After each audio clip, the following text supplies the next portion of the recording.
Yeah, finally, like the prototype model. ladies version. Make sure I don't forget. Forget to Do I need go. to clean this? Yeah, you're, Forget to go live tomorrow? no. I just clicked on live just now just to make sure we don't forget. I don't. No, I'm talking about tomorrow. Oh, I'm not going to forget, and I'm gonna stay in the background. But hold on. Yo, so I just want to point out this is therapy for us all. Like week in, week out. We look forward to it.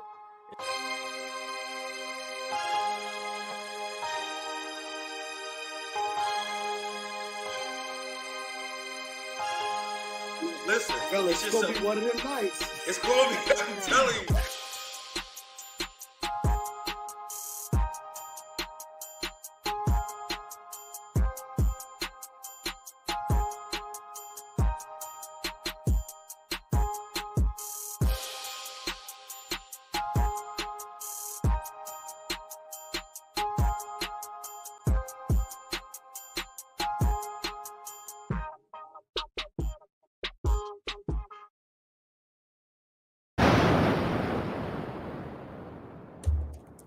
What's up, fellas, man? Another Tuesday night at 9, man. Glad to see y'all, man. It's becoming a habit thing. It's like a part of my weekly things. Facts. How y'all feeling tonight? Feeling good, feeling great. It ain't gonna be here tonight, but he sends his regards to Leifer and his bourbon. He's like he say he see that first cup go up and he's like, yeah, by the end, you know, when you don't see that cup no more, he about to start You say spitting you know some. it's up, huh? He know it's game time for him. You know what I'm saying? But yeah, man, tonight we're gonna get into something a little, that what's going on in the world right now. We're gonna put some attention on it. Find out why it's happening, what we should do, what men should do in this situation, or just people in general, mankind, not men, and well, mankind as a whole. A lot of ideas kind of came up based off of this topic, and it just kind of sparked the idea like, why are people so reluctant to change? But let's jump into it, man. We're gonna talk a little bit about the UAW strike. You know, if y'all don't know, that's the strike against the auto companies. I Yep, think, United Auto Workers. yeah, United Auto Workers. I think the premise is the auto companies got bailed out and they didn't share some of that bread. So the employees were like, they ain't share no bread with us. They hit their marks above and beyond, and we messed up. So yeah, so let's just talk about first question, man. How do you feel about the pay gap between the employees and the CEO? I'm gonna go ahead and hit it. I researched this because this is kind of in my wheelhouse, and I was like, I want to understand this. And I was kind of watching some interviews, and they were talking about, so in the last 4 years, I guess it was GM or Chrysler or whatever, the might be the same person, but the CEO, their salary went up 40%. So the union's like, ours should go up 40%. Personally, I don't, like, I get it. There should be a certain level of profit sharing, etc. But I was like, I don't think you should be, hey, and that's probably another reason why you don't discuss, compensation in the workplace because of this type of thing. Um, I don't think there's a correlation because the average line worker isn't doing what the CEO does. So how can you expect to get what they get? Um, and personally, I think we'll get into this a little bit later.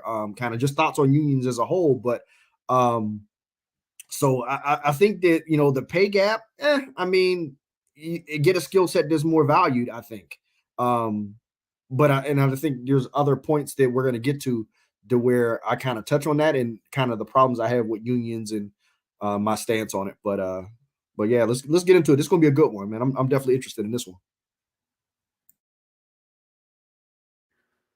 Leifer, what's going on? You got technical difficulties? You good? Yeah, I think it's some internet issues, but I should be good.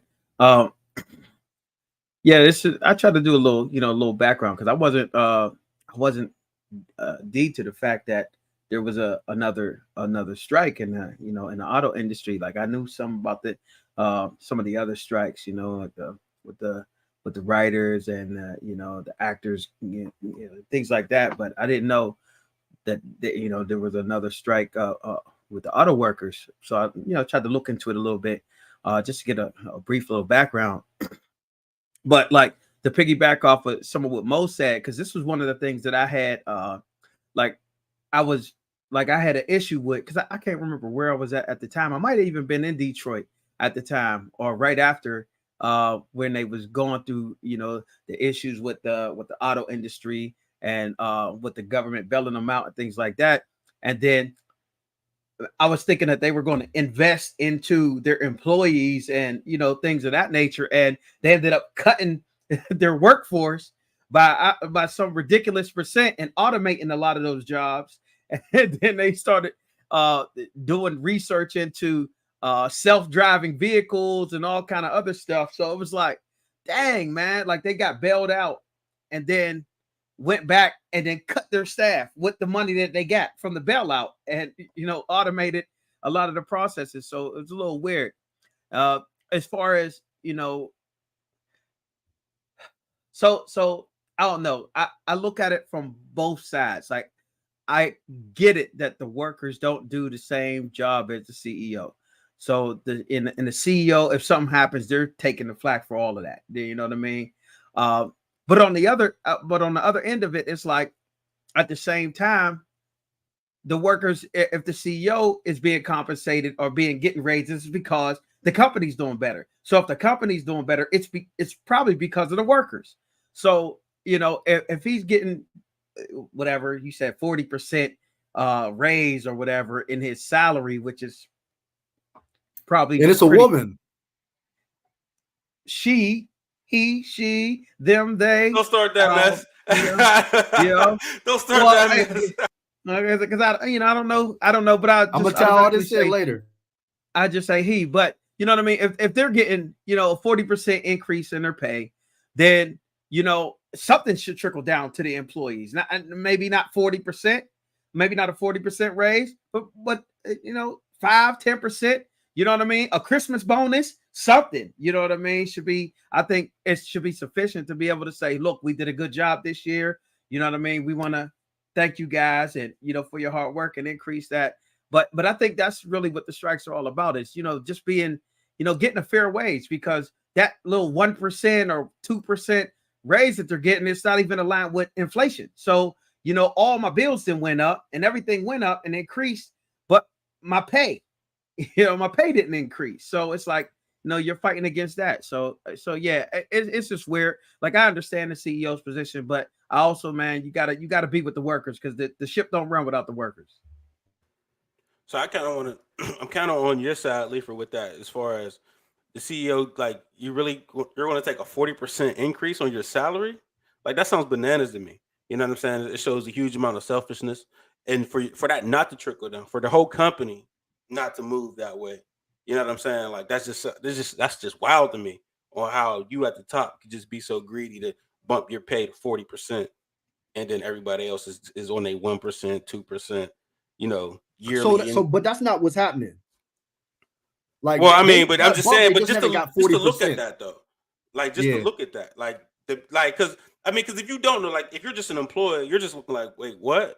Like that number is just like the fact that their number went up and ours isn't. That's all you see. You might not know all the details in between, but you got to make it seem fair. Like you can't just, you know what I mean? It looks like a huge rape. Like, you know what I mean? Like that's how it comes off, like flat out. So in my research, one of the things that I found out, and man, I'm kind of new to the whole union workforce, man. I've kind of, in the last 5 years, I finally start working with it. Pros and cons, I'm not really, I could go with either. So I don't necessarily have a dog in the fight one way or the other.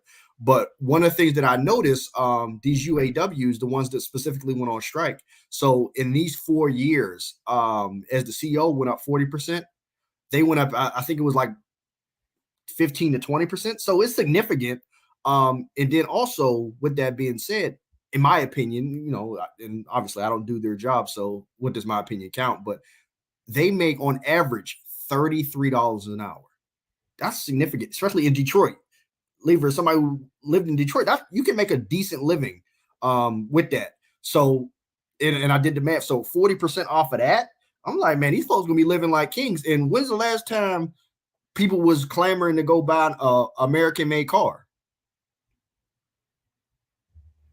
What work level is making $33 an hour? Because I know some people. So just these line workers, these UAW line workers that actually walked off the assembly line on average. So obviously there's something that's below that, but on average was 33. And I was like, whoa, wait a minute.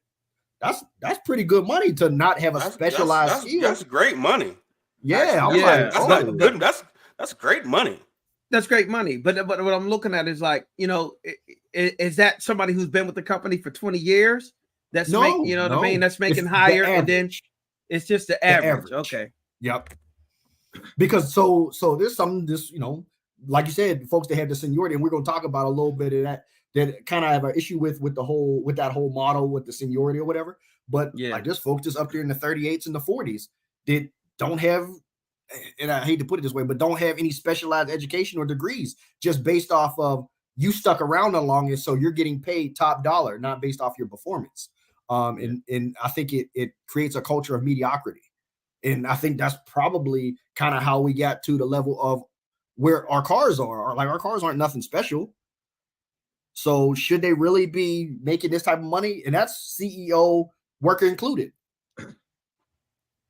So let's talk a little bit about the discussion and the compensation in the workplace, right? Why is that? I mean, I understand why it's taboo, but I just want to get your thoughts on it. Why is that such taboo to speak on it, right? Because to me, I mean that introduces a place of fairness. You know what I'm saying? Like this job is worth XYZ.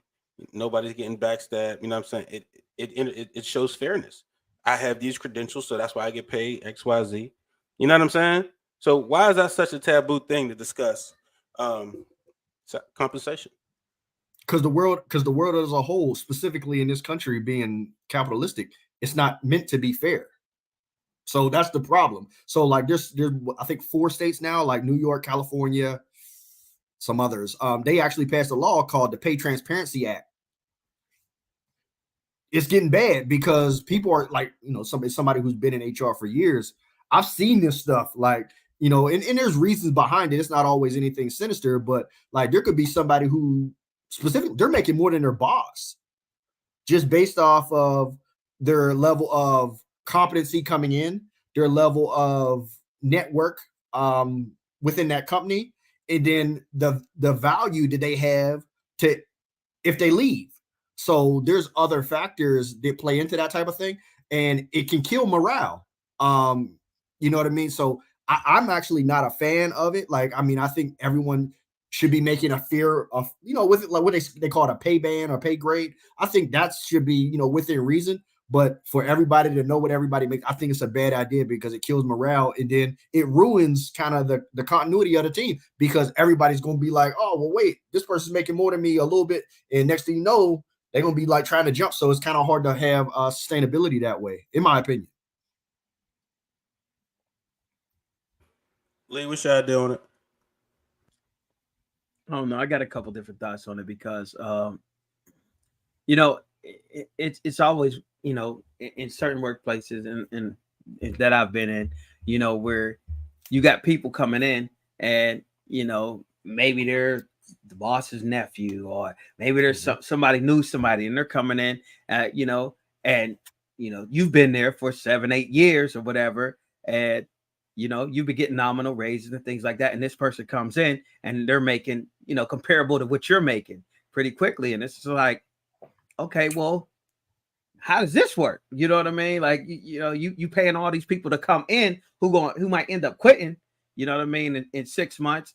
But the person who's been here for 7-8 years, you know what I mean, you're not compensating them at the same rate, you know what I mean, to account for inflation and whatever else may happen. So, it's always a weird thing because that, like, they always say that at the jobs too, is like, don't talk about your pay. Don't talk about your pay. We always talk about our pay. That just is what it is. You talk about it, especially when somebody gets a raise or something. So what you gonna say? Yeah, I'll say so. Man. Every job I've ever had, everybody's talking about their pay. Maybe not Really? everybody, but Like I ain't- within the group, specifically, people like are talking you're about giving their folks pay. a number. Folks give their number. Now, I might not say how much I make, but you know, people will say, "Yo, I make this, or I make that, or I just got this raise, or I just got that raise," or you know, show their check or whatever, and they'll have their money or whatever on it. You know what I mean? It's like, okay, and then you start wondering, like, yo, I've been doing all the work for you. You haven't even been doing none of this. So how and that's why you shouldn't do it. So Vic, Yeah. Vic, have you ever seen that? I know No. I've worked for probably bigger companies. No, Like, that's a horrible idea. I've never been in a place where they discuss Yeah. how much bread anybody's getting. You know what I'm saying? Like never. So I've listen, been in a lot of Fortune 100, places. if you did that, I'm being measured here because you know I'm behind NDAs and stuff like that. But like literally, there's stuff that would be HR gone wrong if people actually saw what was going on. Like for example, you know, when people talk about like a pay gap between like a gender pay gap, a lot of times it's more to do with confidence and imposter syndrome than it does with actual ability. So for example, and it's a known fact, a lot of times the reason women make less than their counterparts is because they were less likely to negotiate on the front end. It's a known thing. So I would have fell to the idea that women make more. You know what I'm saying? Just because it's like I work in tech, so it's kind of like new Especially age. in tech, not even close. Well, I know, but I'm just saying it's new age everything, right? So I'll see women get paid even more for less of a job. You know what I'm saying? Like now, the thing is, we don't have that many women in tech, but it's because Representation. of that. Like, you know what They're I'm getting paid saying? for Like, representation. Yep. yeah, they're getting paid more just because they're in tech. You know what I'm saying? Or there's not many of them developers. I don't think I've ever worked with a female software I have, developer.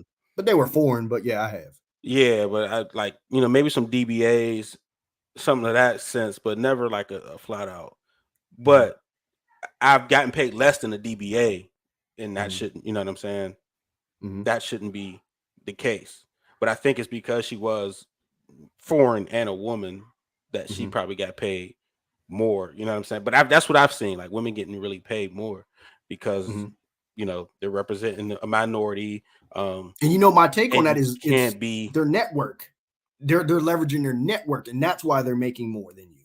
And whereas maybe you don't have that ability, because generally, like unless they have somebody, I know this is kind of like wild, but they call it a rabbi, somebody who actually walks you in and they give you the lay of the land.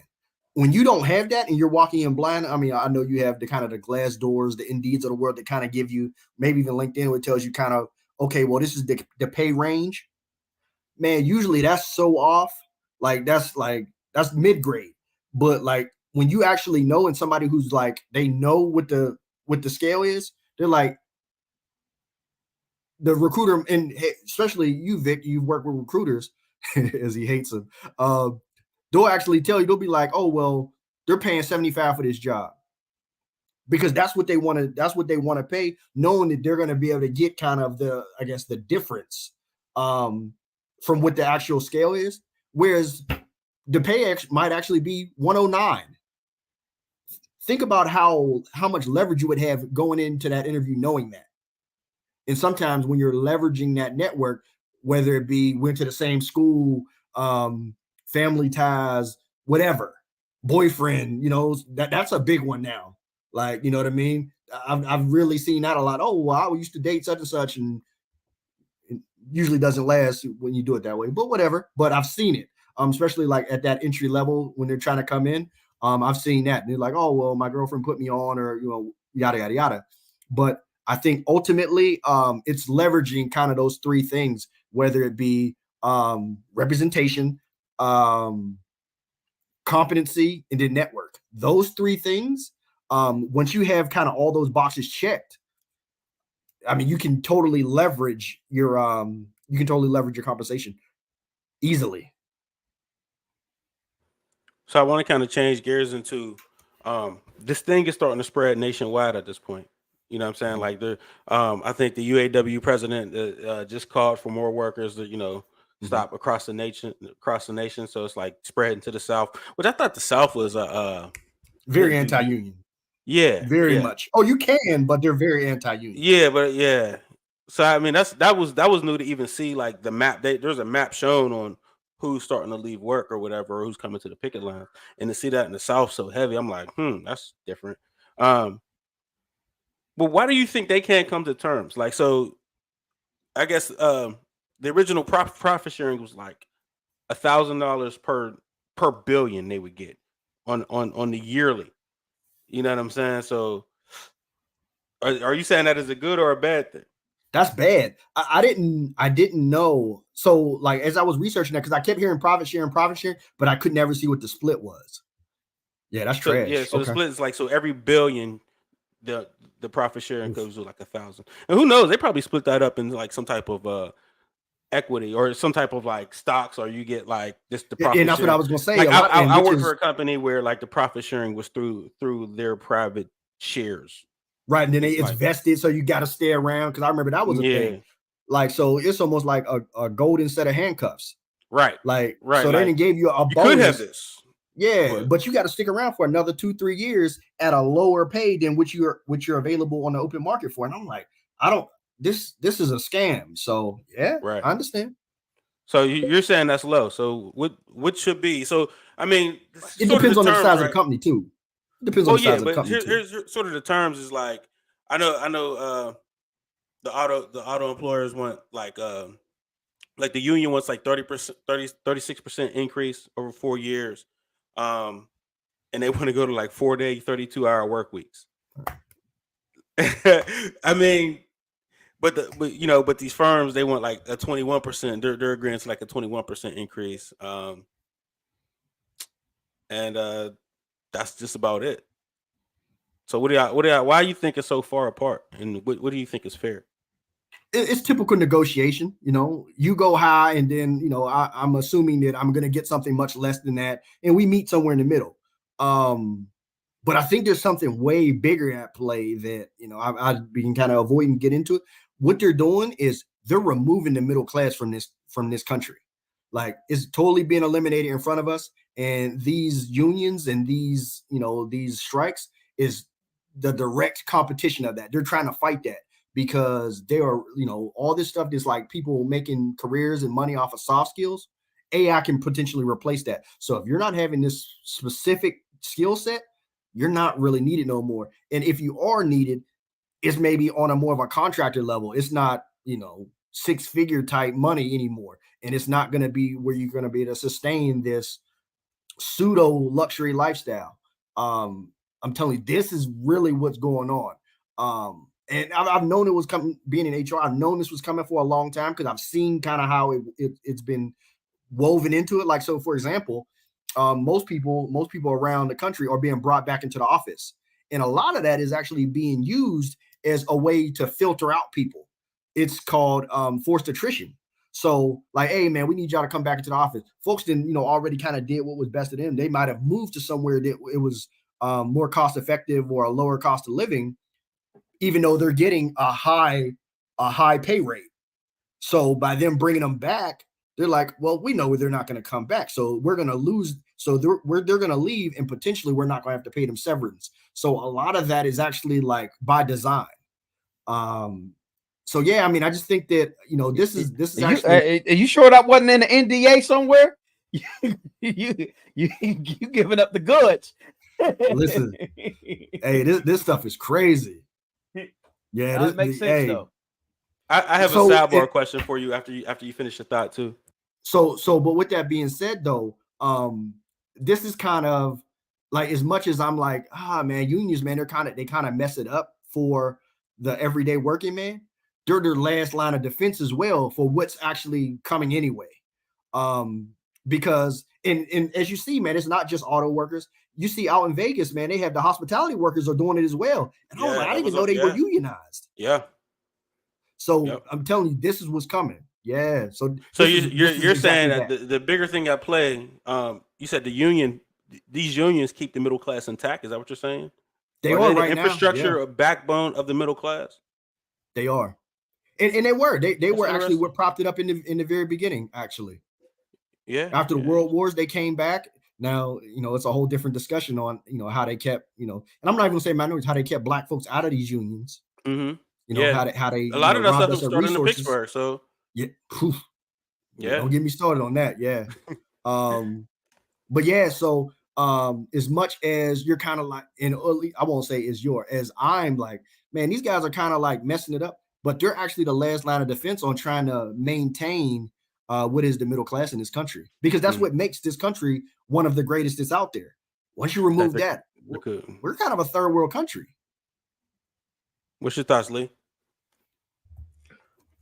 All those were good points, man. That's crazy because it had me thinking a lot, just about unions in general, labor in general, and people. Because I was in a union one time when I was working here in Pittsburgh, and it was probably one of the best jobs I had. But just being in a union was like there was the protections and things like that. One of the things that you said earlier that kind of messed me up a little bit was that seniority thing.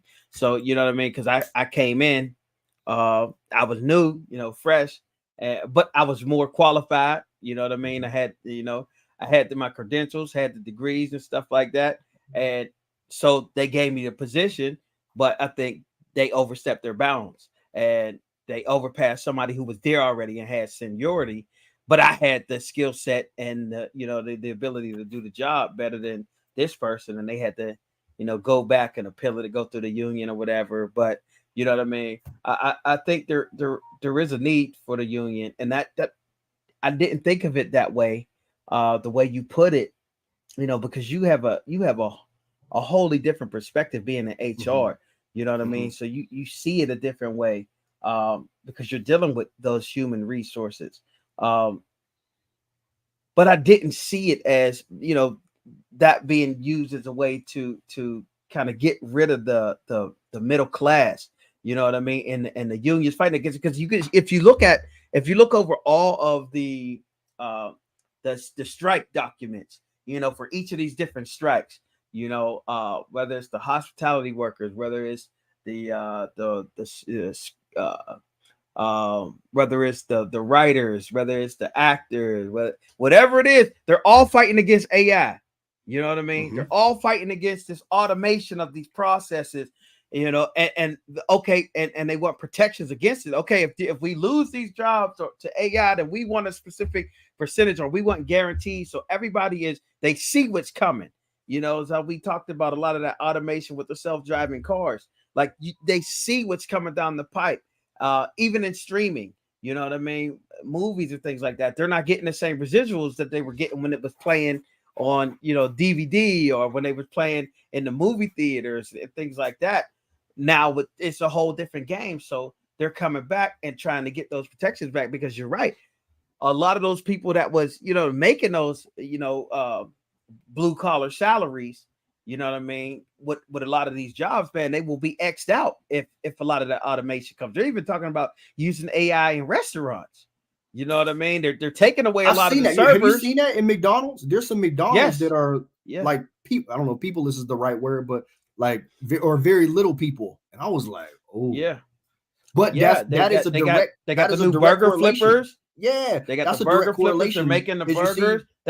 They get yeah, rid of the people in the front taking the orders. You just put your own order in. Boop, boop, boop, boop, boop, boop. You pay, and then they bring it out. Like a lot of that stuff is becoming automated. So, the union is literally the last wave to try to get some protections for human beings, because literally they're automating that, because that takes it. You don't have to worry about salaries. You write that off as R&D. You know what I mean? You write that off in your R&D budget. Boop, boop, boop, boop. And now you pay for all this technology to come and do the jobs that the humans were doing.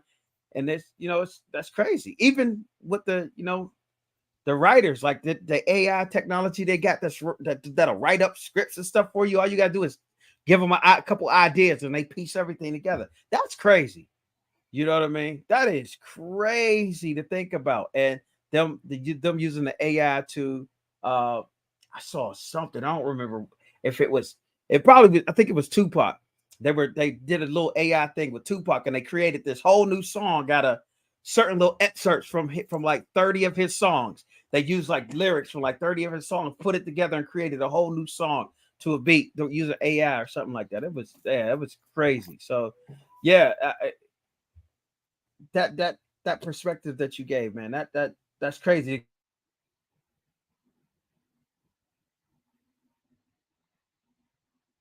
I think he froze, or is it all of us? Oh no, that was him. He was about to start. I guess he was about to start spitting.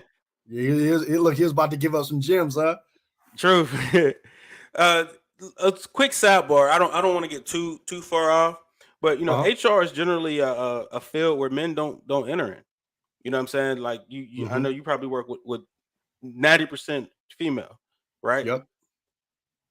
That kind of sounds like men being nurses. Like, you know what I'm saying? How do you feel in that space? I know you've been doing it a long time. Like, you're the only black man I know that's ever worked in a bank like that. You know what I'm saying? So you gotta really start. Heterosexual black man. Exactly. Right. So I mean, how do you feel in that space, and would you recommend it for a wave coming up? Not at all. Luckily, I am who I am, and I'm confident in what I do, and my skill set is very broad. So, like, and keep in mind, man, like, that was actually one of my first jobs coming out of college, 15 years ago. And this is me just kind of getting back to it, at the back end of this career. But with that being said, absolutely not. I mean, when I say I stick out like a sore thumb, I stick out. Like, you know what I mean? They're like, this is different. Like, yo, I could imagine it's like going to an all-female barbecue at every meeting. I'm telling you, and they're like, but with that being said, so there's, I'll put it this way: the people that are traditionalist embrace it. The people that, take that how you will. The people who want things to be different, they're like, why is he here? How soon before we could get like, but it's not even something sinister. They're just like, yo, you're so good, you should be doing something else. Like, we can't manipulate you. I don't understand. So that was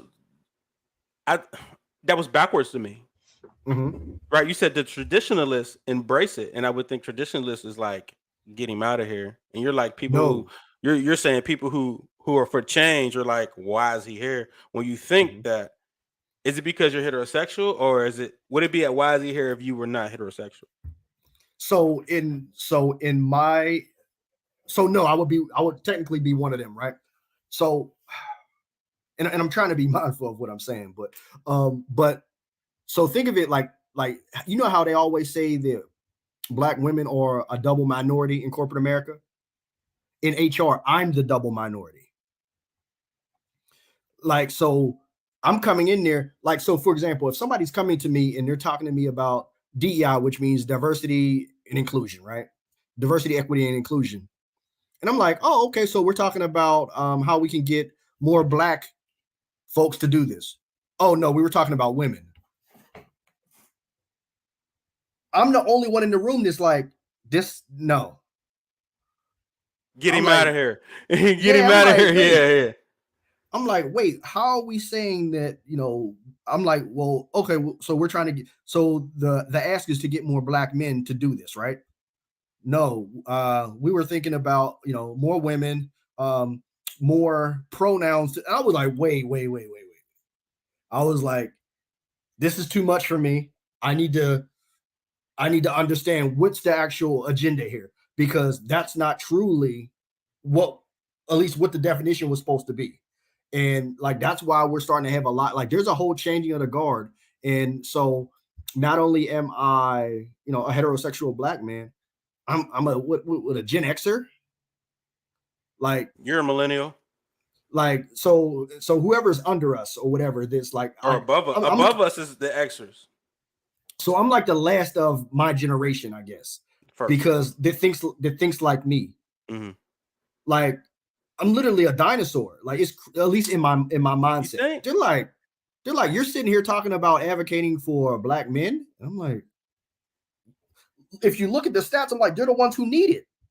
I'm like, why wouldn't you? Yeah. But they're like, oh, well, we were just trying to make it was more inclusive, so people that were LGBTQ didn't feel that they were being targeted in the workplace. And I'm like, did y'all just say that? Yeah. But that's what you shouldn't be hearing, I guess. Right. So I'm the voice in the room that is like very weird, which is weird to say, but like I'm like the boomer in the room a lot of times in my mindset. Yeah. No, I get it. So back to the regular schedule though. Like and Leifer, you kind of already went to this, right? To the next point is like GM is laying off he laid off like I think 160,000 workers or something like that. Yeah, like it's crazy. You know what I'm saying? Like but the thing about it is this strike is costing them billions of dollars, yo.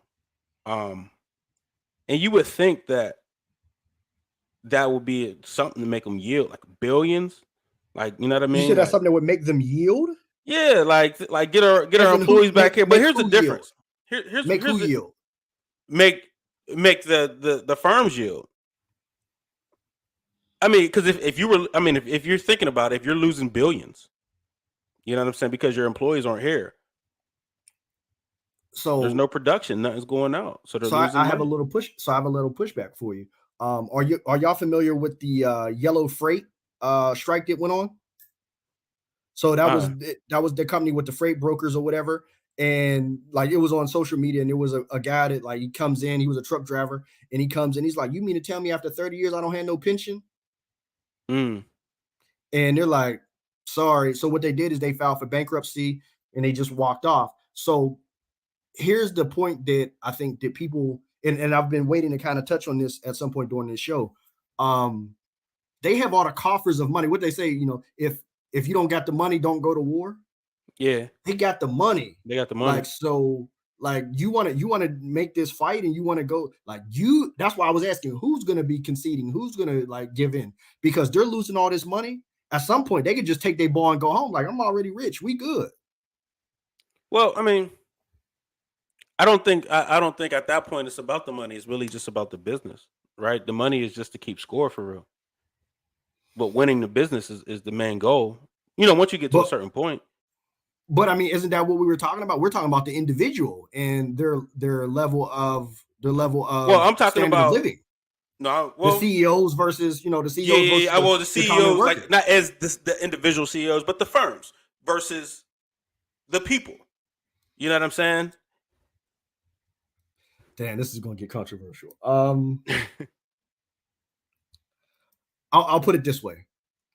The rules of engagement for CEOs is not conducive for the health of the firm or the business overall. So, for example, the average term of a CEO is about 4 years. Mm-hmm. So, with that being said, in order to they're like a college coach. Exactly. In order to maximize their compensation, what they have to do is they have to move stock if you're a publicly traded company.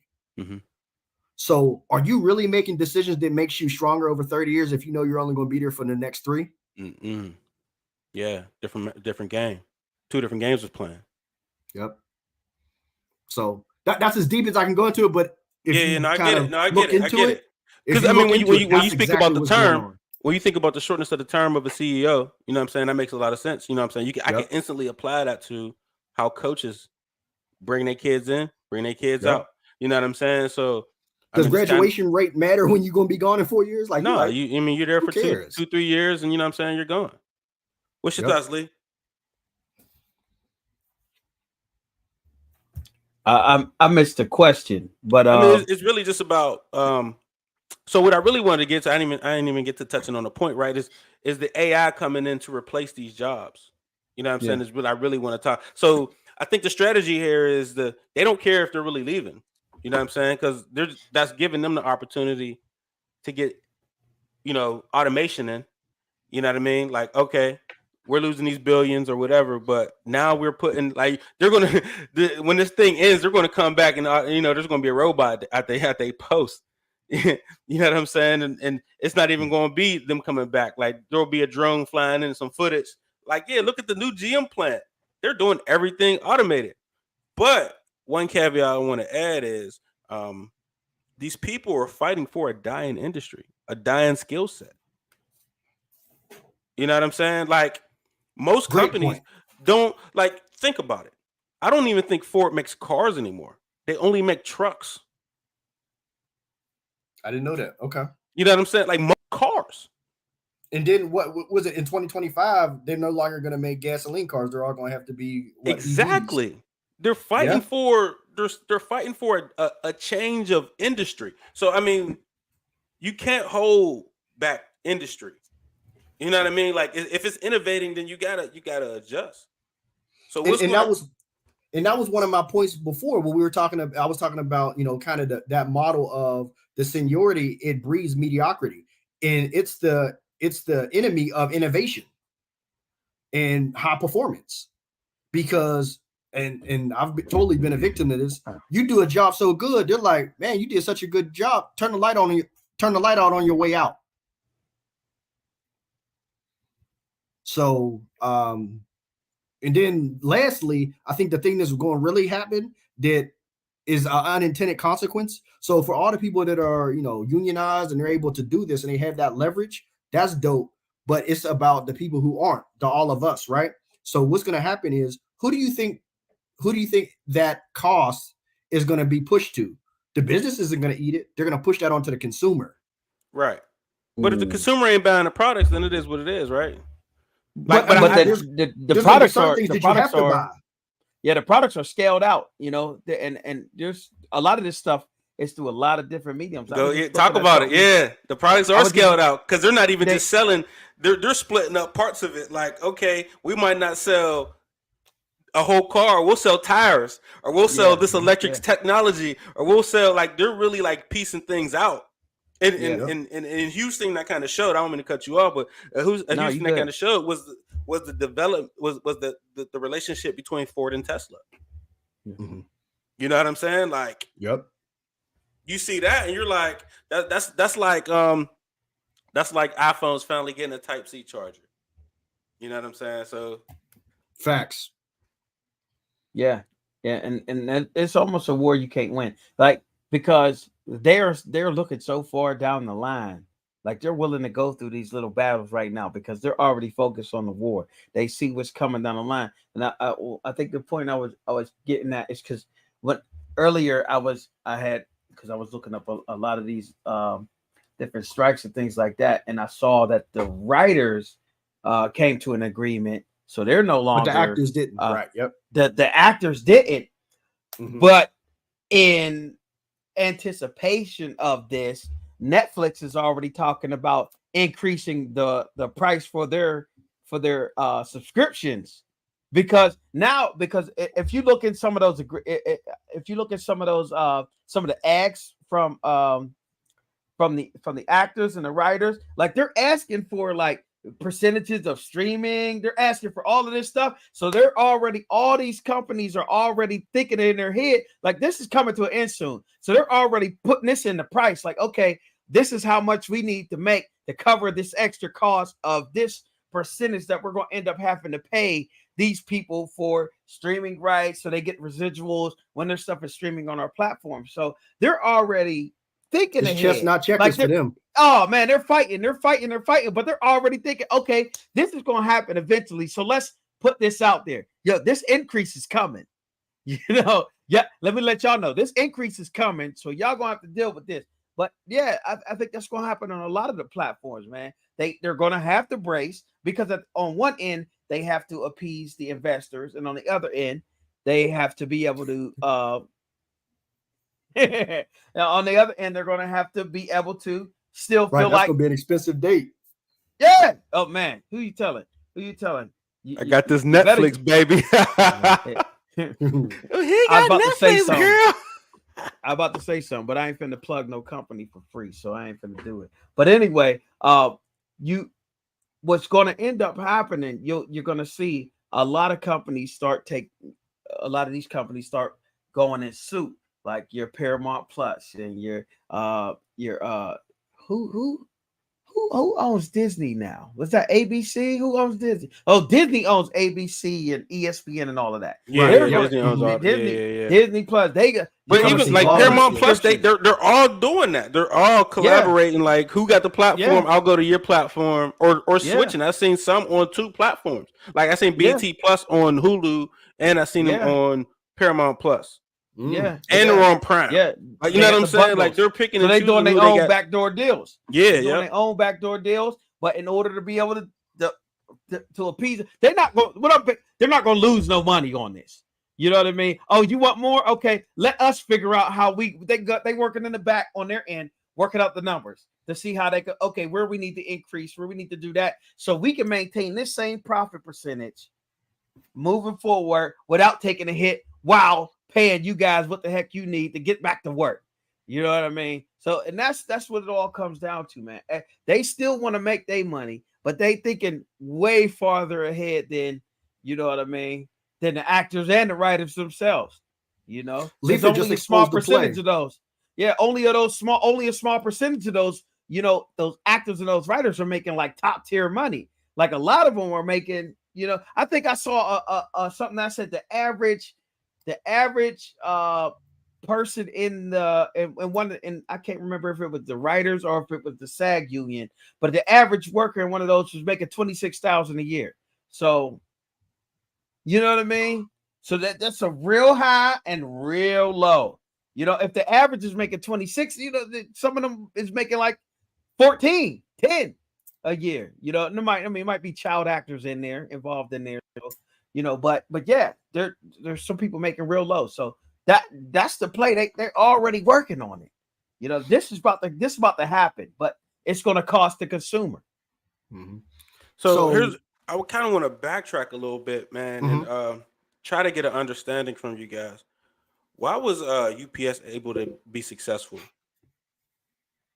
in avoiding this circumstance? Why them, opposed to everybody else that's having these troubles?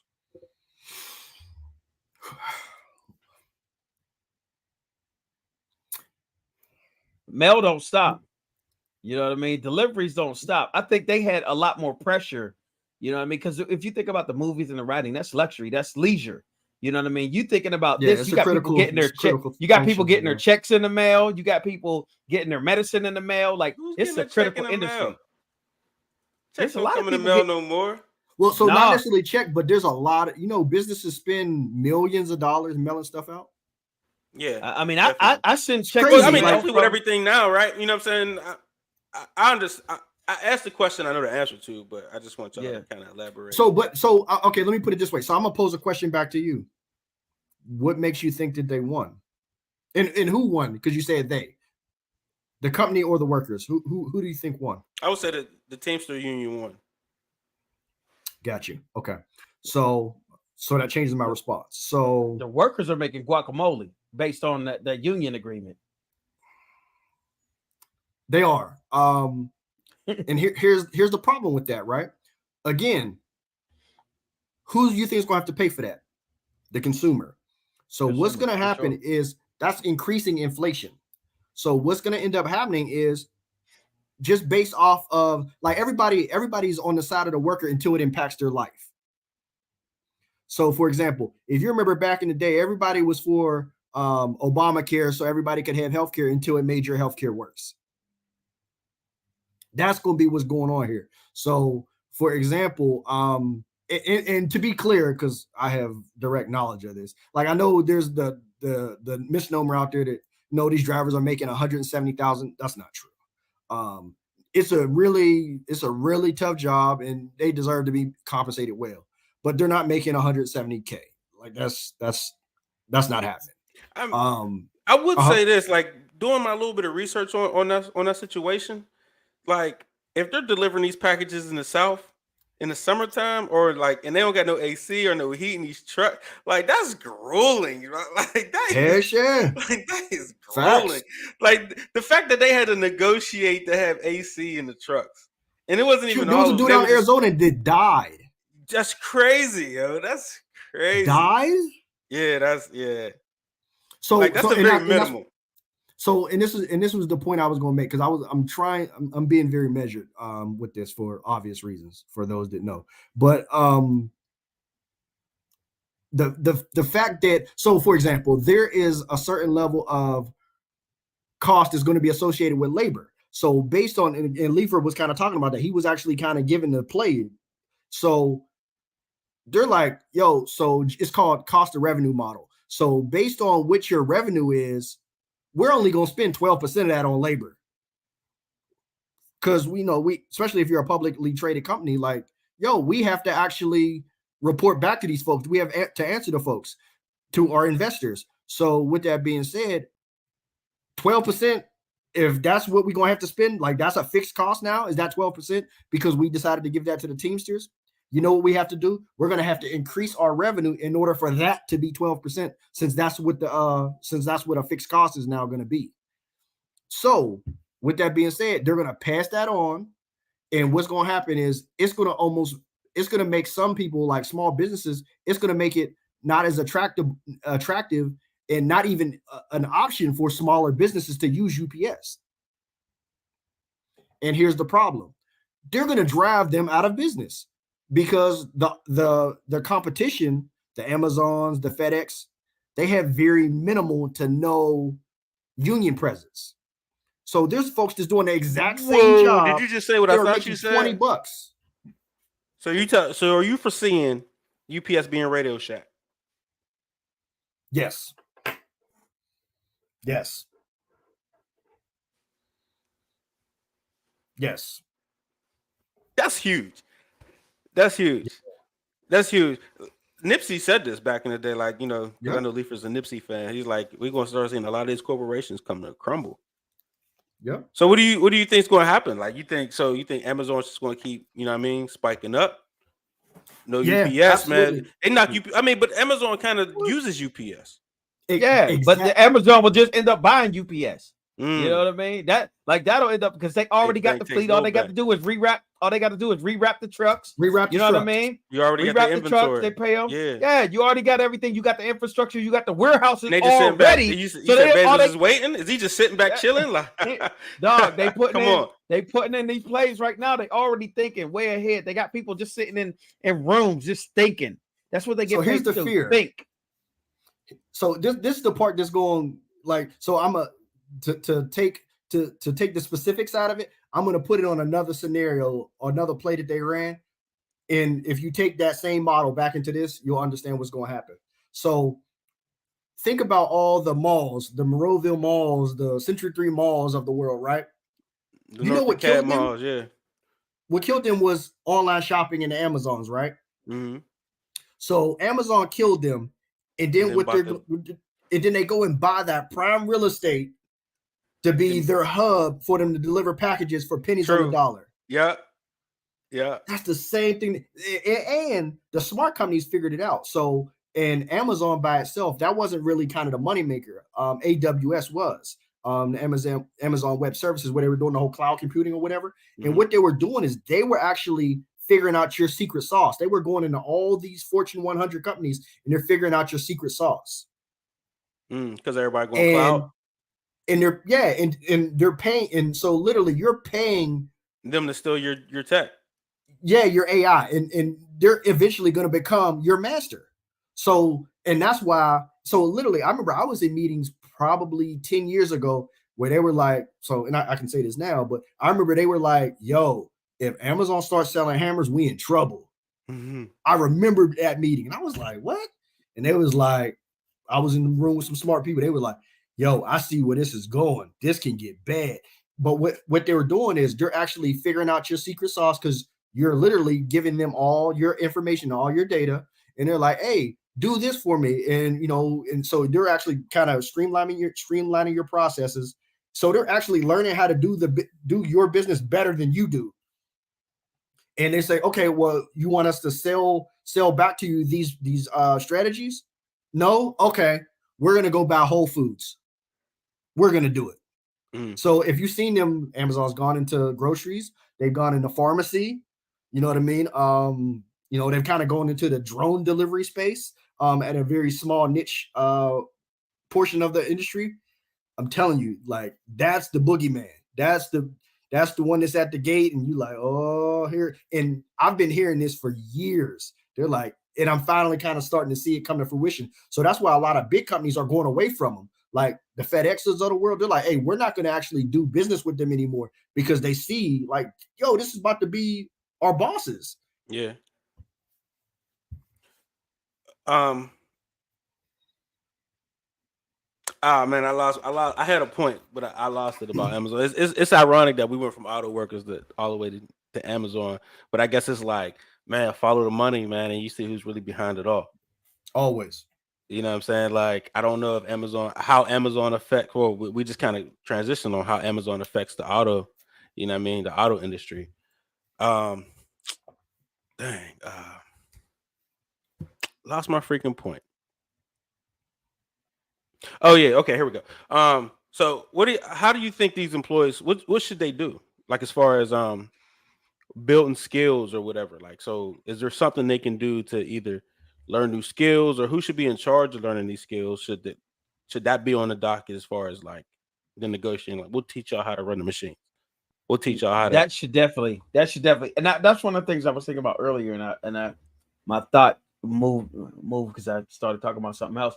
But that's one of the things that I did not see in some of the negotiation packages that I was reading across the strike lines of all these different industries, is like them saying like, okay, if you're going to be bringing AI in here, it's always, they're thinking about compensation, they're thinking about all these other things, but not like, hey, if you're bringing AI in here to start taking some of these jobs, we need direct training on how to run the AI, control the AI, you know what I mean, on how to go to the next. And I didn't see none of that in there. Not to say that it's not in there, but I didn't see it. You know what I mean, on continued education on how to use it, on how to, you know what I mean, on how to troubleshoot it, on how to, you know what I mean, like none of that was in there. You know, they're dropping the ball on that. They're dropping the ball because that needs to be in there. That's where they're losing it at. That needs to be in there. Need to be in there. Continued education. You know what I mean. So whenever we start upgrading and doing these other things, we can easily transition into it. You know what I mean. And that's where there was no problem. We'll work this out. We going to figure out how to pay you what you want now. But in 10 years, you're going to be obsolete. You know what I mean.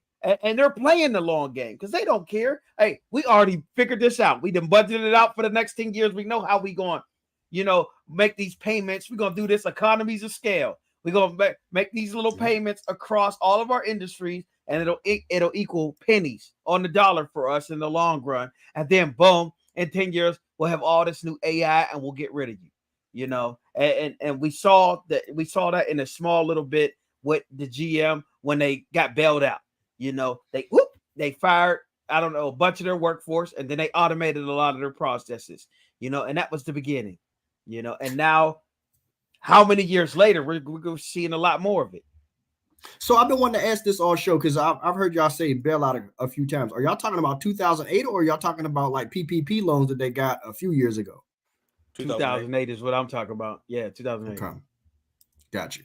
Okay. Because technically they got a bailout just during COVID too, that people aren't talking about. That too. They sure did.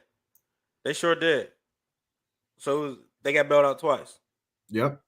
But as far as what they should be doing, I think Leifer hit the nail on the head. Like I couldn't remember what it was called. So like you need instead of trying to get maximize salaries for maybe these next 3 to 5 years, I was thinking we and I'm including myself, we should start asking for set asides to be like AR prompt certifications. Like we need, X amount of hours. So if let's say you're going to 410s, maybe there should be 10 hours a week of AI prompt certification training. 4/8. Yeah, that's ridiculous. Like why you say that's ridiculous? So like that's almost like kind of the Spotify deal I had. So the Spotify deal I had, I was getting Hulu, Spotify, and Showtime for I think it was like $5 a month. So they took away Showtime, but I still got to pay $5 a month. By the way, at the end of the year, it's going to go up to $6. Like you can't You can't give me a lesser product and charge me more. Like, I think that's really asinine. And I think they're expediting themselves out of the door by doing that. Like, that's crazy. Like, you can't do less work and get paid more and expect to be a viable option going forward. Like, just in business, that's bad. That's bad business. I think, I think people idolize, we talked about leaving the country, you know what I'm saying? And how other countries value family and life a little bit better than, you know what I'm saying? This corporation. But other countries don't live like we live either, though. Because you said what? There's no middle class. Yeah, there's rich. Like, yeah, I mean, yeah, you live with La Familia, and it's 3 generations, but man, y'all eating rice and beans. Like, ain't a whole lot of luxury to it. So, you have to make a determination on what you want to do and how you want to live. Interesting. But last question, unless you want to say something, Lee. No, I was just gonna say, but in the same vein, how we looking at these other countries, these are a lot of the places that we're visiting. These are a lot of places that we're traveling to now around the world. So, okay, they might not be living to the standard of living that we're living, but we still want to go to these places. We still want to experience them. So, we go visit and live like kings, though. We go and live at the top of the totem pole. Yeah, but see, we're living like kings. But did you ever notice how when you go to these different places and you eat, you feel different? Like, you don't feel heavy. You don't feel like you feel when you eat over here. Like, there's so many chemicals and so many things in our food here. So you're saying we can have a happier life at a cheaper we don't need everything that we have. We could really. I'm saying what we view as luxury is just extra stuff that's killing us faster. It's not necessarily things that that you should really value. You know what I mean? And I think we're putting more value on value, this existential stuff. Yeah, we're putting this value on this stuff that doesn't really matter. Like, and I think it matters. Have more. It matters. Why so? So it matters, but it doesn't matter. You're a minimalist too. You're a minimalist. Exactly, and it's for that, and that's why. So, because just in case the bottom falls out of the system, I'm good. Because I understand it's a house of cards. So the question I always ask myself when these type of discussions come up: do I want to be an American middle class, or do I want to be a Mexican peasant? That's literally the questions that you have to decide. Like, because if you because we're able to go and live as kings because we're making a king's ransom back here. If you had to move to Colombia or Mexico and start over, it's going to be tough to survive. You think? I don't know. I think. Yeah. Well, I mean, given the skill set, I think you have an education and you have a skill set that you could go almost anywhere and build an industry. You know what I mean? That's what I feel. Where we're at right now, if we had to start from zero, I think we could go anywhere on the planet and we could create an industry and get workers behind us, and we could make a great living. Like, if we were down there and we were not educated, undereducated, we didn't have no skills, nothing that we can use, nothing that we can market. I think then we might be at a disadvantage. But I think us, we can go almost anywhere in the planet and make something from nothing, because we can go out down there and we can look at somebody running a restaurant. We can look at somebody running a little job. We got the keys to the future already. Yeah. And we can assess what they're doing wrong, how we can make it better. Okay, hey, look, if you let me come in here, boom, I'll rerun this. Let's partner, boom. And then, like, I think we can go anywhere on the planet, and if we research the laws first, because the laws some places are a little bit crazy, and you'll end up in jail for something, for littering, 20 years in jail for littering. But you know what I mean? I think we can make it anywhere if we go. So I think you're right. I think you're right. And I think that's one of the problems with the strikes that's going on, is that they're not guys like us. And that's my point. Like, we're good. Like, we've got to a point that we're going to be straight no matter what. It's that guy that doesn't have the specialized skill that's trying to make top dollar with very little advanced education. How they going to do it? That's what I was thinking about. So yeah, we're going to be good. Man, you go there and you talking about, oh, I was a assembly line worker for 30 years at GM. How can I make $45 an hour? They're gonna be like, but they don't even have to make No. $45 an hour in these places, man. Some of these places, if you're making, $20 a day, you balling. You know what I mean? So Facts. so you don't even I'm you not can't look at faxing it on that. the same scale. I'm not. Yeah, Hey, you can't look look, you can't look at it on the same scale. It's like I think I can't remember what conversation it was. I was watching something and they were talking about, and they were like, I'm not gonna say that Nike wasn't doing horrible things by having these kids or these people working over here for pennies on a dollar, but they're literally like feeding and raising a family on $5 a week, like feeding a family of 10, and they're living a good life. They're feeding them for a week on $5. So you know what I mean? Relatively Y'all sound good. evil. Y'all sound so evil right now. Well, I'm not trying to sound evil, but what I'm saying is you can't This compare sound like apples some, to oranges.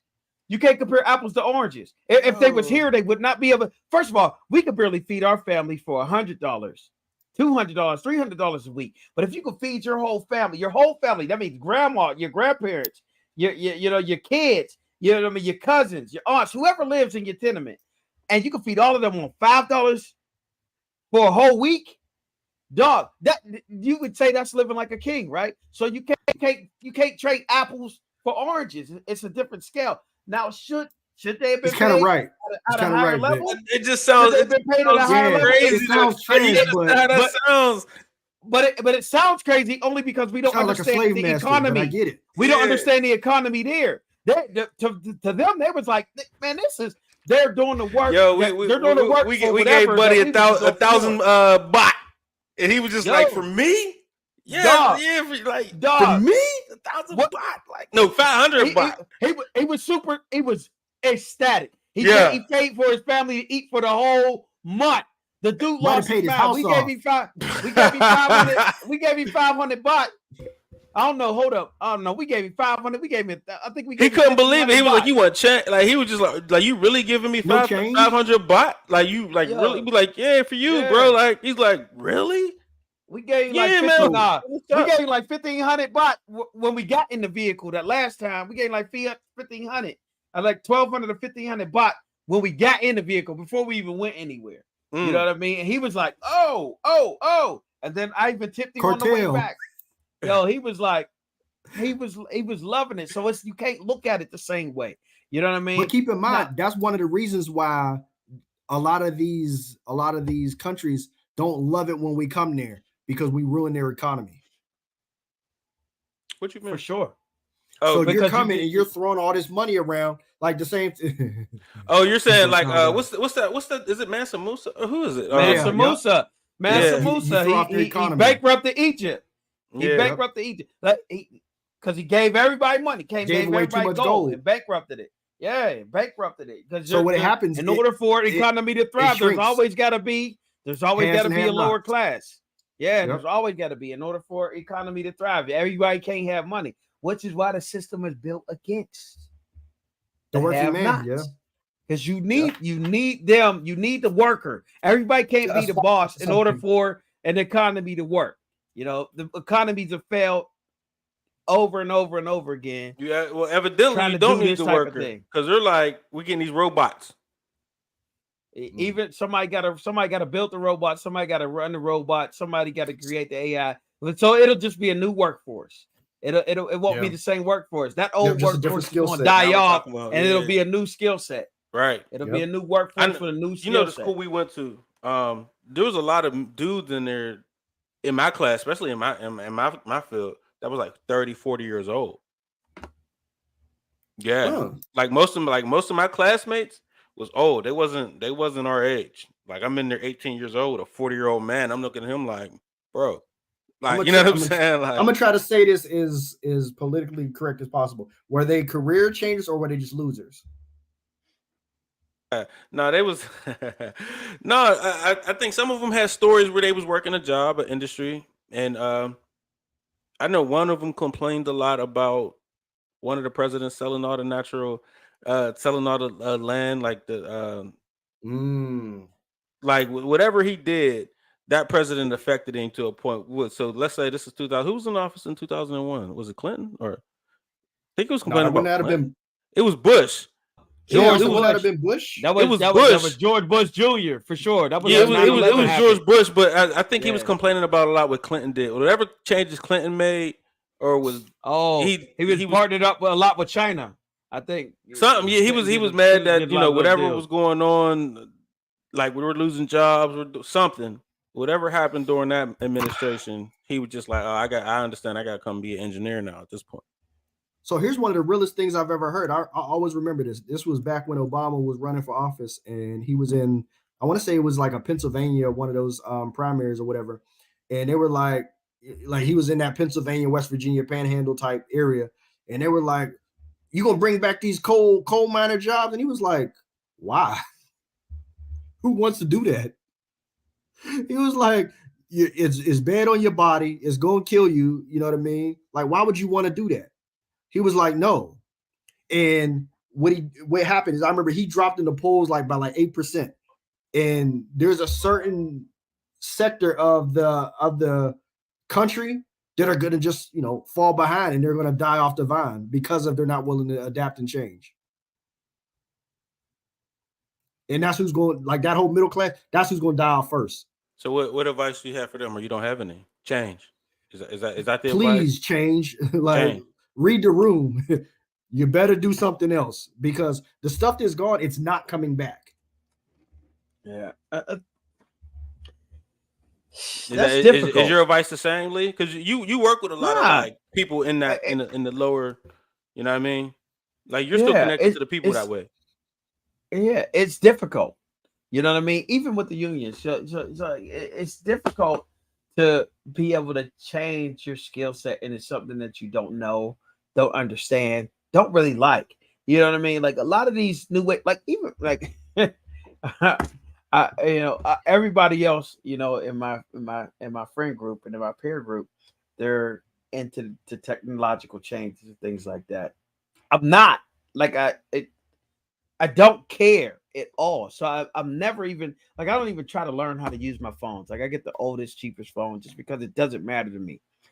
And there are a lot of people who are working in these industries who feel the way that I do. They don't care. Like they know what they love. They've been doing this for years and years and years. They have pride in what they're doing. They have no interest in recreating the wheel, so to speak, and trying some new industry, trying some new stuff and getting in the new industry. So it's just, it's difficult. And that's why you see all of these union workers fighting back, because they don't want the change. They don't want this new thing. Like they see what's coming down the pipe. They know they can't stop it, but they want to delay it as long as they can to get their pension. Like they, you know what I mean? Like that's what it's. So that's what it's about. Look, so here's my question to those people, including yourself. How much wealth do you have? And when I say wealth, meaning how long can you live the same level of lifestyle without working? How long will you last? I would imagine most people couldn't. I would imagine most of the richest people couldn't manage the same level of lifestyle without working. You know what I mean? So that's not like I think I looked up a stat and they said something like 70% of millionaires are living paycheck to paycheck. Like if their paycheck stopped coming in today, they would be in the hole. They'd be in the hole. You know what I mean? Because a lot of people over leverage themselves because they don't know, they think this money is going to keep coming. It's keep coming. And when it stops abruptly, oh, shoot, you got these loans, you got that loan, you got this, you know what I mean? You got that. So a lot of people are over leveraging themselves, even multimillionaires. They're over leveraging themselves because they don't see that the money won't stop someday. And in their head, that ego is always telling you, I can get it, I can get it, I can get it. And sometimes they do. They kick back, they get it, they work out their relationships, they figure it out. But at the end of the day, the average person doesn't have that same. That's what they say. They don't have $1,000 in their savings account.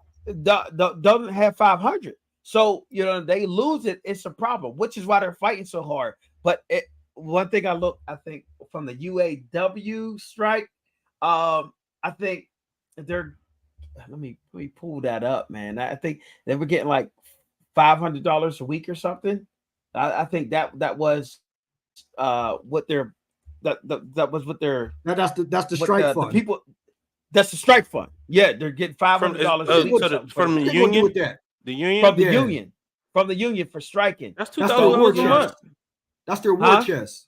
That's $2,000 a month. Yeah. Can you live off $2,000 a month? We're not talking about me. We talking about the union. We talking about the union workers. I know. Them folks is living like you. Them folks is living and maybe like you. Maybe they can't, bro. Maybe they can't live off of it, but it's something that's coming in. And you know, since the pandemic, a lot of companies have that that catastrophic event type thing where you can delay payments or whatever. You know, you can do kind of what you do with your student loans. You go for parents or whatever. You know what I mean? So a lot of people are doing that, and they're hoping for the best. And like I said, they're going to come to an agreement soon. The problem is that 5-10 years from now, if they're not 5-10 years away from retiring, they're 5-10 years away from being unemployed. So if they don't, if they're not willing to get a new skill or figure out something and upgrade, it's going to be a problem, man. Look, what do Jay-Z really say? He said, Jay-Z used to say, he said, I didn't hang him, I just kicked away the chair.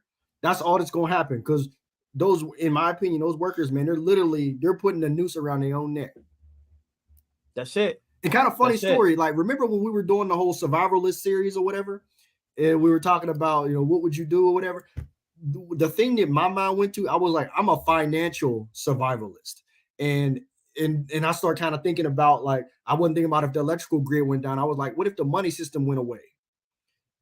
And I was like, how long would I be able to survive? And I was like, I'd be good for years. You'd be good if there's no money system? If I had to stop working today, like if they were like, HR is dead, AI is going to do it. I don't know what you're going to have to do. Mo better, you're going to have to go and work at McDonald's. I'm like, yeah. I could probably survive for multiple years.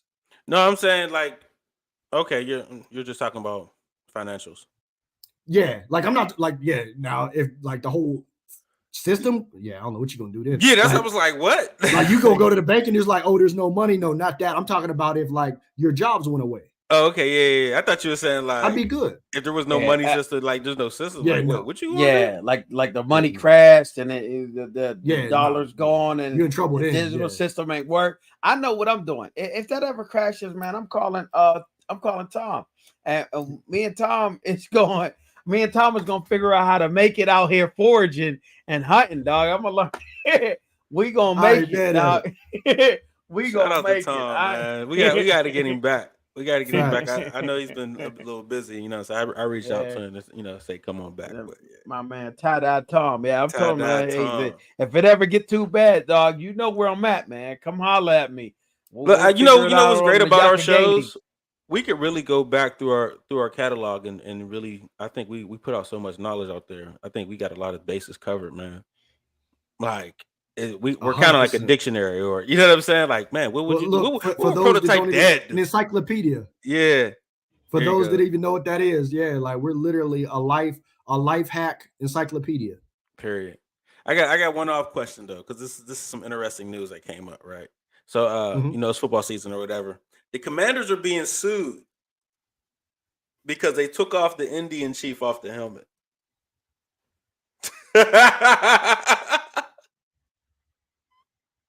Look, that's when being woke goes wrong. Oh my God. So was somebody getting paid? Was somebody getting a kickback or getting paid because of it? And then it cut off their water? I think so. It said the Indian chief, it honors a real chief, like white calf or something like that. See? And but now they are now being sued. Bro, when being woke, what they say, go woke, go broke. Yo, there's somebody that got a lot of, was it Miller Lite that tried to go woke? Yeah, like, with the whole trans thing. Yeah. Like, no, like, you know what I'm saying? Like, yeah. I think a lot of that's going to happen. I think Disney's even sunk a little bit because of that. Mm-hmm. You know what I'm saying? Like, their stock's going down, and they're going through all types of stuff in Florida, like legally or whatever. Mm-hmm. I think it's because that They're trying to be too woke. You know what I mean? And I this woke thing is going to backfire. Like, and like I say, man, everybody always want to rap for the little guy until it affects them. What they say, privilege is invisible to those who have it. Like he, Chief whatever was probably getting a check for 30 years to do nothing just because he had a resemblance to what was on their helmet. So the woke police came and was like, "Oh, that's offensive. Take that out," and they cut his water off. I mean, getting sued is, don't mean they're gonna get the money, but I just found it ironic that they might just want a settlement. Ain't that always the game? Exactly. Y'all don't know if y'all ever watched the movie Suits. Have you ever? Yeah, the show. Yeah, the show. Yeah. You watched that? Yeah, man. From the beginning, I didn't know it still came on. I just. It's on one of the streaming platforms. I haven't watched it, but I saw it. They keep popping up. They keep popping up. I haven't watched it. I think a new episode. I think a new season just came out, but it kept popping up, and I just put it on just to go to bed too. And I was just like, hold on, wait a minute. So I've been on it. Yeah. And I found another show that was it's based off of a true story in Pittsburgh. I think it's called Average Joe or something like that. Oh yeah. Average with Joe Dion Cole. With my boy on there. Yeah. I start watching it. Oh my! It makes you so angry. It makes you mad. Crazy. It makes you angry. Yeah, because people were being dumb about the situation. I'm gonna let you explore it, and then but it's good because it really plays with your emotions. Like I'm over here yelling at the screen, like no, like you know what I'm saying. Like the writing is really good. Anything that can make you move, and I'd be like, it's really good, yo. That's crazy because I've seen kind of the lead up to this, like cause it's on BET Plus. Yeah. And like and I didn't like I remember seeing it, but I saw like it was like a cop, a janitor, and stuff like that. No, like that's not something I want to watch, but yeah. Okay, I'm gonna check it out. Yeah, like I said, I put it on only because Dion Cole's face was on it, for real. Yeah, you know what I'm saying? I'll check it out. But it had me like into it. Yeah, I thought it was gonna be like a full-fledged comedy. And it's not. It started getting into drama and it's just suspense, and I was like, oh. And my wife was like, I thought this was gonna be funny, and I was like, no. Yeah, me too. The joke is on you. So, now that I got you, bitch. And I know we about to be done. So here's one of the things that this whole conversation leads me to. One of the things that I think potentially can happen is like the stuff that let's say the folks that are in the technology field or whatever, you'll probably be okay, right? The folks that have a certain level, you'll be okay longer than most, right? The average Joe, they're gonna probably fall off the cliff. There could be a certain demographic of, let's say, women that ends up being more financially fit than most men because of what they're doing. Like if they're, let's say they're in the health field, they're going to be the last ones to feel this. And I always wonder, I'm like, yo, that could turn this whole country upside down. And that's what I think of when I start seeing this type of stuff. Yeah, they're going to be the last ones. There's a surge of men that's becoming nurses. They better hurry. I mean, that's a real thing. A lot of men are becoming nurses, especially if they're like not interested in like family. You know what I'm saying? Like a lot of single dudes that be like, man, they're becoming nurses, dog. Like, so here's the lick though. Now I don't know if I would necessarily like, especially like now at this point in my life, I don't know if I would become a nurse, but you know what you could do? Like the technology side of health, like being like a X-ray technician or the person that fixes that and stuff like that. They make great money. I didn't even know medical sales. McKesson, they make great money. McKesson, I think, makes like $100 billion a year. So like McKesson's stupid. I gotta look up the real number, but I mean they make billions a year. Like, and it's stupid. Where I had to really look, and I looked up like all the school debt in the country, and it's like a fourth of what McKesson makes a year. Ooh, like it's something stupid. And what does McKesson do? All they sell medical health equipment. Technologies. Yeah. Okay. Yeah. So medical sales, like, shout out to Joe Lemon, man. Like, yeah, I didn't know that because when I was thinking medical sales, I was thinking about the actual drugs like Eli Lilly and stuff like that. But okay. No, I was all that. But dope. Yeah, man, like And I like to keep y'all boys for an hour. We ran over to 124, but you can't stop a good conversation. You know what I'm saying? So I think this was a great conversation. Like I say, man, it is not always, this that might not necessarily always be the sexiest topic, but this could potentially be one that'll save your life and save your financial freedom. man, drop a bomb for that. For sure. Because you gotta be able to think 10 steps ahead, man. You gotta think like the corporations is thinking, because they're all I told you, like, that Netflix thing really had me, because I'm looking at it in the wake of these strikes, and they're saying another potential increase is coming before, or they didn't say before, but they said it before, but they said as soon as the strike come up. So they're already thinking, okay, what do we need to do to pay them and still make our profit margin? You know what I mean? So, and that's how you got to think. You got to think like they're thinking. You know what I mean? You're a commodity, and they're thinking how they could still handle the commodity and maintain their profit share. So you got to think like the corporations is thinking in order to maintain your life, your lifestyle, and your livability. Period. Hey everybody, stop at the website, man. Prototype Dad podcast website's up, man. We got some products on there. Go and support the pod, man. We trying to get monetized and spread the word, share, like, subscribe. The whole deal, whole kit and caboodle, man. And yeah, I think that's it. Man, I appreciate all you guys, and that's another Prototype Dad. We out.